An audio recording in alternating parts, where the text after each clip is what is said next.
¿Qué tal, familia? Dios te bendiga. Continuamos estudiando el libro de Miqueas. Hoy concluiremos el capítulo número 2. Hemos estado aprendiendo que Dios trae juicio, ¿verdad?, a las personas que adoran a las esculturas o a las personas que se hacen otros dioses.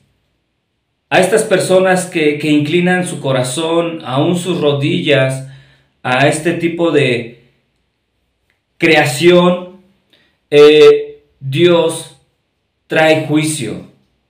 Pero también a las personas que también como consecuencia de apartar su corazón del Dios verdadero, empiezan a aborrecer a su prójimo, oprimiéndolo, siendo injustos con ellos o abusando del más pobre, del más desvalido, del más desprotegido. Así como también Dios no pasa por alto a estos hombres o a estas personas que se dedican a enseñar mal y que desvían a las personas de la verdad y que lo hacen con la intención de ser populares o de tener empatía o ganar popularidad entre estas personas o por ganancias deshonestas también. Todo esto nos enseña a nosotros como cristianos ahora que todo tiene sus consecuencias. Tarde o temprano experimentaremos nuestro castigo si nosotros nos desviamos de la palabra de Dios, si nosotros dejamos de amar a Dios y de amar a nuestro prójimo. Así que en medio de esta situación tan difícil, Dios trae esperanza para aquellas personas que permanezcan firmes, que permanezcan fieles a Dios. Vamos a orar. Padre, pedimos la ayuda de tu Espíritu Santo, Señor. Y al igual que la nación de Israel, Señor, nosotros te pedimos que nuestros ojos nunca se aparten, Señor, de tu verdad y nunca se aparten de esa esperanza eterna en la cual nosotros estamos confiados, Señor. Ayúdanos, hermoso Dios, a estar unidos a ti, Señor, y a tener temor de ti, a amarte a ti y amar también a nuestro prójimo, Señor. En el nombre de Jesús, amén. El tema, familia, se llama un futuro glorioso o el futuro glorioso del remanente fiel. Ya que no solamente había personas que habían dejado de amar a Dios y a su prójimo, por supuesto que también había personas que amaban a Dios. Así como en nuestros tiempos hay personas que no solo no aman a Dios, sino muchas veces hasta tienen el atrevimiento de decir que no existe, o peor aún, a veces hasta lo odian. Pero lo más cañón de esto es que aún a veces cristianos pueden tener ese descaro de rebelarse en contra de Dios y hacer su voluntad. Pero hoy hablaremos de estas personas que o han estado en esta condición de aborrecer a Dios y a su prójimo y han venido al arrepentimiento o están siendo convencidos de pecado y quieren saber ahora qué hacer, qué sigue, hay esperanza para ellos. Y la palabra de Dios hoy nos va a enseñar que hay esperanza para ellos. Pero también hay esperanza para esas personas que han permanecido fieles a pesar de ser víctimas de los ricos opresores, o que han permanecido fieles creyendo en el Señor y no se han desviado a adorar a otras cosas, a adorar a las estampitas, a las esculturas, a las pinturas, a adorarse a sí mismos, a adorar a su esposa, a sus hijos, su trabajo, el dinero. A estas personas hoy Dios les dice que tienen un futuro glorioso por ser fieles, por permanecer fiel. Como dice la palabra de Dios, el que persevere hasta el fin, ese será salvo. Pero para el pueblo de Dios, para la nación de Israel, Dios tiene este mensaje. Tal vez ahora nosotros lo entendemos y lo comprendemos mucho mejor porque ya tenemos la palabra escrita, ¿verdad? Ya tenemos estos 66 libros que forman parte del canon.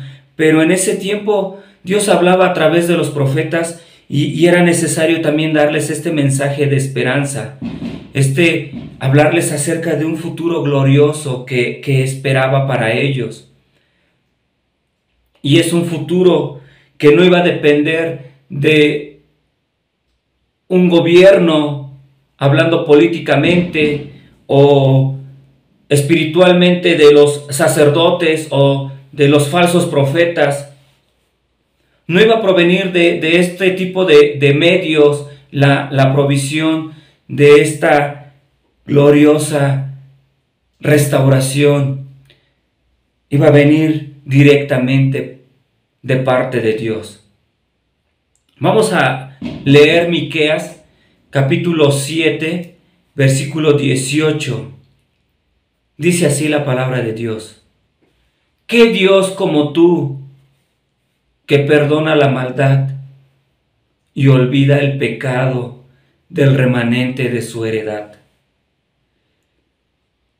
No retuvo para siempre su enojo, porque se deleita en misericordia. Esto es maravilloso, familia, saber que nuestro Dios no se deleita en el juicio, en el castigo, se deleita en la misericordia. Y gracias a su misericordia es que Él provee esperanza y nos habla de un futuro glorioso para estas personas que permanecen fiel a Dios. Y en este caso para la nación de Israel, a estas personas, a este remanente de su pueblo, que permanezca fiel aún después del exilio. Porque el juicio vino a su pueblo, a toda la nación, tanto al reino del norte como al reino del sur. Pero a los que perseveren hasta el fin, como dice también su palabra, esos serán salvos. Esto también es una invitación para nosotros, familia. Si tú estás caminando con Dios, no desistas. Hay un futuro glorioso para aquellos que confían en Él, porque recuerda que Dios es fiel. Y aún para ti, hermano, si has pecado, si has caído, y tal vez ya estés experimentando también las consecuencias y estés viviendo tu castigo, arrepiéntete, porque Dios se complace en la misericordia y Él perdona tu maldad. Y también Él dice que olvidará tu pecado. Y Él tiene esta esperanza para ti. Y vamos a leer, familia, el versículo número 12 del capítulo número 2. Dice así la palabra de Dios: De cierto te juntaré todo, oh Jacob, recogeré ciertamente el resto de Israel. Lo reuniré como ovejas de Bosra, como rebaño en medio de su aprisco. Harán estruendo por la multitud de hombres. Le está prometiendo, aunque ellos están sabiendo que viene un juicio, viene castigo, pero también les dice: de cierto les digo, al remanente, al que permanezca fiel o al que se arrepienta, te juntaré. Dice, todo. Pero aquí, este todo está siendo, o en esta palabra está implícito el remanente. ¿Y qué es remanente? Es un resto, una parte, una minoría de un gran número.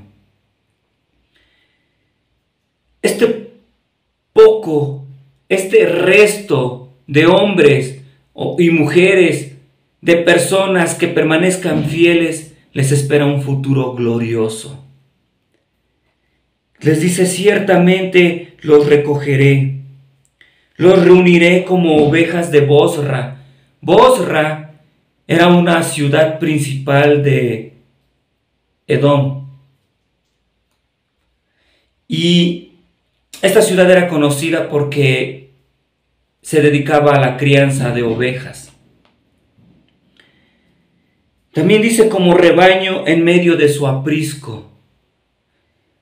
Es decir, así como hace un pastor con las ovejas y para protegerlas de su depredador, para protegerlas del peligro, las mete o las guarda en el aprisco. Así Dios hará, así Dios las reunirá, las juntará todas. Aprisco también es un redil. Entonces Dios las meterá o las pondrá a salvo en el redil, donde ya no correrán peligro. Harán estruendo por la multitud de hombres. Y aquí, esta palabra, en base a lo que hemos estado leyendo, es que Dios, al traer al remanente de su pueblo, de la nación de Israel, al llamarlos de los diferentes puntos de la tierra, de los diferentes puntos cardinales, cuando lleguen al lugar donde Dios los va a reunir junto con la multitud, dice que harán estruendo. ¿Por qué? Porque dice por la multitud de hombres. Esto quiere decir que Dios juntará a la nación de Israel, al remanente de la nación de Israel, con nosotros, la iglesia, con los que Dios salve, y habrá, dice, y harán estruendo. Otros dicen que este estruendo se deberá a que habrá millares y millares de hombres y mujeres. Versículo número 13.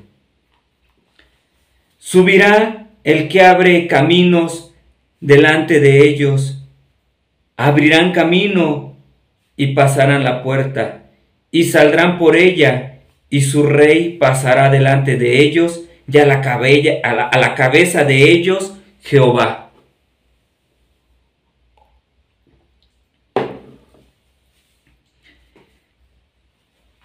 En aquel tiempo, familia, dice que será Dios el que abre caminos. Y abrirá el camino delante de ellos. Es alguien que abre brecha. Es, en otras palabras, también un libertador. Es aquel que va mostrando el camino o haciendo el camino más bien.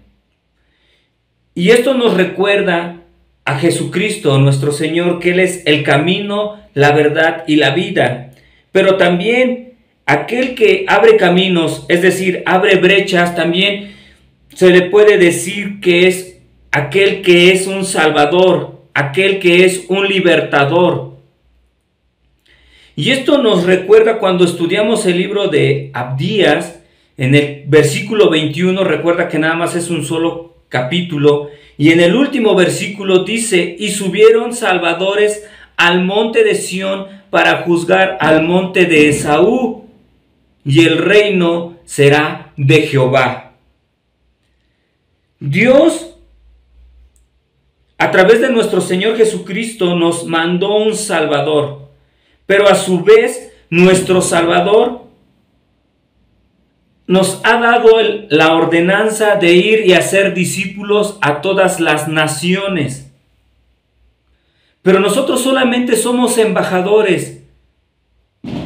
Realmente el Salvador es Cristo, porque a las personas que nosotros les compartimos el Evangelio, les hablamos de Jesús, les hacemos saber que necesitan poner su confianza, pedir perdón para que alcancen la salvación de sus almas por medio de Jesucristo. Entonces, el que salva es Jesús. Y recuerden que cuando Dios manda este ángel a José para decirles cómo habrían de llamar a nuestro Dios, a nuestro Señor y Salvador, el nombre fue Jesús, porque se les dijo que Él salvaría a su pueblo de sus pecados. Jesús es nuestro Salvador. Y aquí dice que subirá el que abre caminos de delante de ellos. Y Dios nos ha abierto el camino, familia. Dice: abrirán camino y pasarán la puerta y saldrán por ella, y su rey pasará delante de ellos, y a la cabeza de ellos Jehová. Y vemos que este Salvador o este nombre habla de un título mesiánico, recordándonos a Jesús. Y también nos habla que Jesús es el Rey, aunque aquí habla que a la cabeza de ellos Jehová. Pero Jehová y Jesús y el Espíritu Santo son uno. Esta relación del Señor y este mensaje de esperanza para este remanente es mucho mejor que el mensaje de los disque profetas, donde sus mensajes eran vanos, que solamente engañaban al pueblo con promesas ilusorias de deleites terrenales o mundanos, familia. Y a veces nosotros también debemos de tener cuidado en no poner tanto nuestra confianza en ese tipo de mensajes, en ese tipo de enseñanzas que nos desvían del verdadero mensaje que está en un futuro y no tan lejano. Podría ser en cualquier momento cuando venga nuestro Señor Jesucristo. Ahora, si nosotros al leer y al estudiar estos dos versículos, nos damos cuenta que apuntan a este tiempo en que nuestro Señor tendrá un solo rebaño y habrá un solo pastor.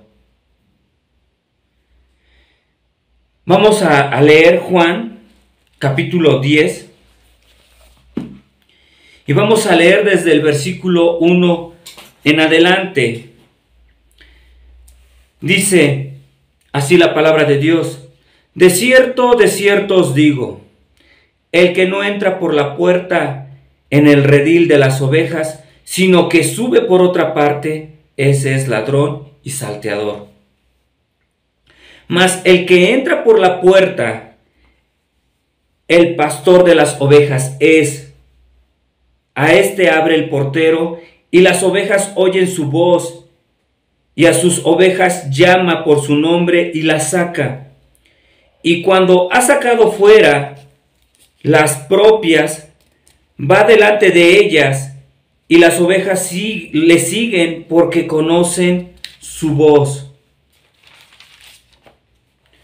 Mas al extraño no seguirán, sino huirán de él, porque no conocen la voz de los extraños. Esta alegoría les dijo Jesús, pero ellos no entendieron qué era lo que les decía. Volvió pues Jesús a decirles: de cierto os digo, yo soy la puerta de las ovejas. Todos los que antes de mí vinieron, ladrones son y salteadores, pero no los oyeron las ovejas. Yo soy la puerta. El que por mí entrare será salvo, y entrará y saldrá, y hallará pastos. El ladrón no viene sino para hurtar y matar y destruir.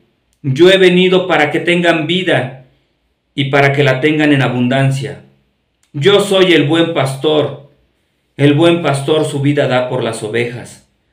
Mas el asalariado, y que no es el pastor, de quien no son propias las ovejas, ve venir al lobo y deja las ovejas y huye.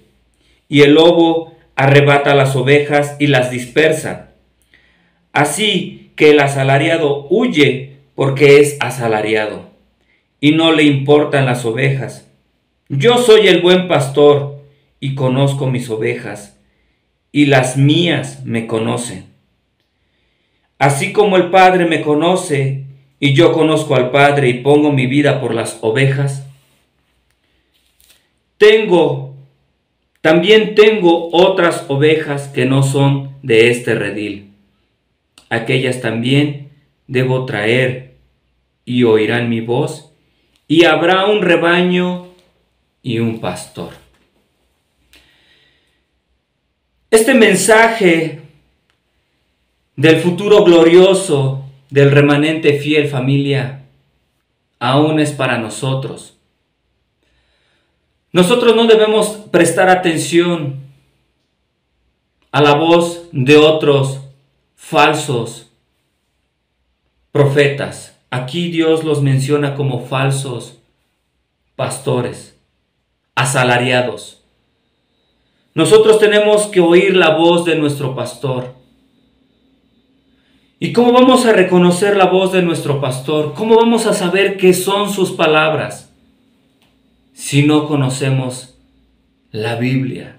Si no nos interesa estudiar la Biblia. Hay un mensaje de esperanza, nos debería de generar entusiasmo, una gran expectativa, ese ánimo para poder continuar amándole, para continuar haciendo su voluntad. Pero aquí el mensaje también de Miqueas, que le está dando a entender a la nación de Israel, es que ellos son un redil. Pero dice nuestro Señor Jesús que también tiene otro redil al cual debe traer. Y que estos dos rediles se juntarán y solo será un solo rebaño. ¿Por qué? Porque habrá un solo pastor. Y ese pastor es nuestro Señor Jesucristo. Pero también nuestro Señor Jesucristo será nuestro Rey, como leímos en el versículo número 12, o 13 más bien. Dice, y a la cabeza de ellos Jehová. Porque dice que su Rey pasará de delante de ellos. Y nos habla que solamente podemos formar parte de ese rebaño y poder estar en este redil si nosotros entramos por esa puerta. y esa puerta es Cristo también. No hay otra puerta, familia. En la antigüedad, los rediles o los cercos estos, o corrales, o apriscos, era una construcción, podía ser de piedra, pero solamente tenía una sola entrada y existía ese vano, ese espacio, y era abajo, donde a la puerta, o más bien en ese espacio, la puerta era el mismo pastor. El que obstruía ese acceso, esa única entrada, era el pastor. Ahora sí que el pastor literalmente era la puerta. Y la única manera de entrar a ese lugar era a través del pastor. Por eso es que Jesús es la puerta, porque Él es nuestro buen pastor, con el cual nada nos faltará, como dice en el Salmo, donde se hará o verá cumplido ese Salmo en toda su totalidad, donde nada nos faltará, donde Él nos pastoreará en toda su plenitud. Pero de hecho, familia, nosotros al venir a Dios, al venir a formar parte de ese reino, es porque hemos entrado por esa puerta que es Cristo. Y para nosotros ya es una realidad. Lo único que veremos concretado en el futuro es que de todas las naciones y de todas las lenguas estaremos reunidos, cantando, alabando a nuestro Señor, y estaremos siendo gobernados, siendo pastoreados y siendo dirigidos por el mismo pastor y rey que es nuestro Señor Jesucristo. Así que, familia, Jesús enseña que el redil es el nuevo pueblo de Dios. Los que entran por la puerta que es Cristo encuentran la salvación en el reino de Dios y son guiados a los deliciosos pastos espirituales donde pueden saciarse plenamente por la eternidad. Nosotros desde este momento ya estamos siendo saciados espiritualmente a través de su deliciosa palabra, que también los salmos dicen que debe de ser más dulce, o que la palabra más bien es más dulce que la miel. Es decir, es una delicia. Y si aún no te deleitas en la palabra de Dios, sino que te estás deleitando en un alimento chatarra de falsos maestros o falsos pastores, debes corregir y aliméntate de la palabra de Dios. Permanece fiel, permanece a la expectativa de lo que Dios hará. Amén, familia. Oremos. Padre hermoso, gracias por tu palabra. Gracias por este mensaje de esperanza, por este mensaje alentador para los que te conocemos y para los que aún no te conocen, Señor, pero te conocerán y entrarán por esa puerta que eres tú, Señor, y formarán parte de ese redil, porque es un gran mensaje, Señor, de esperanza para nuestras vidas, Dios hermoso. Y sobre todo que es un mensaje de un Dios que perdona y que se deleita en la misericordia. Gracias, papito hermoso, en el nombre de Jesús. Amén. Dios te bendiga, familia.